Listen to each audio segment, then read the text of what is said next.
Ayan mga katsoyans, welcome back to my channel, Tsoyans Vlog Channel. Magandang dito, gabi sa Luzon, saka maayong gabi dyan sa Visayas, saka sa Mindanao.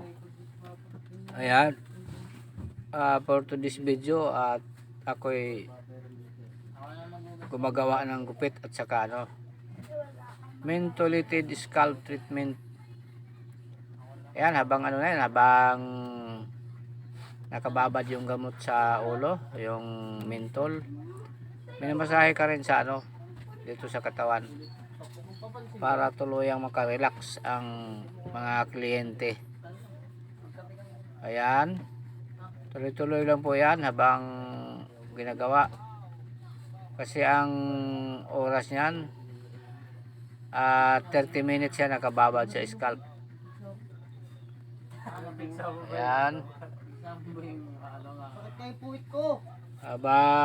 habang nakababad ay tuluyang masaya ng kliyente para makarelax siya.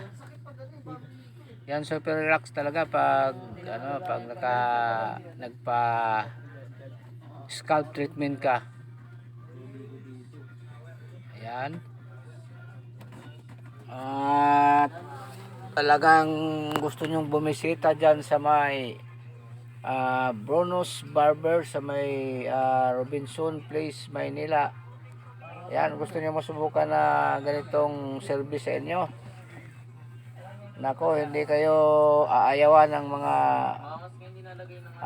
barbero dito sa may Bruno's Barber sa may Robinson Place, Maynila.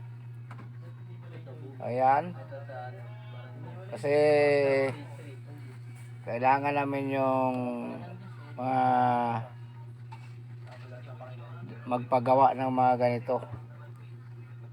At saka hindi rin magsisisi ang mga kliyente pag ginawa namin, dahil talagang super talaga yan, super relax. Nakaka-relax talaga dyan, dahil lalo na't menthol yung ina-apply sa scalp. Ayan, di basta-basta yan na na i-apply lang, talagang minamasahe pa yan sa scalp. Talagang manuot ang lamig talaga dyan sa scalp nyo at nagkaka-relax kayo. Ayan, ayan ayan, menthol po yung ina-apply dyan sa scalp. Ayan, nakababad na yan ng yan, ng malapit na mag 30 minutos. Ayan, tapos na yung nabanlawan na. At hindi lang yan, mayroon pa ng hot towel. Ayan may hot towel ka pa yan. Ayan, at talagang minsan nga ang mga client na kakatulog sa sobrang relax. Ayan, tapos na siyang nabanlawan, at pag tapos na nabanlawan, ayusin ang buhok. Tapos ayan, may massage na naman yan sa likod. Ayan, sana po wag niyong kalimutan mag-subscribe, at saka pakihit na rin ang bell button ng all para lahat na ma-upload kong video ay inyong masubaybayan.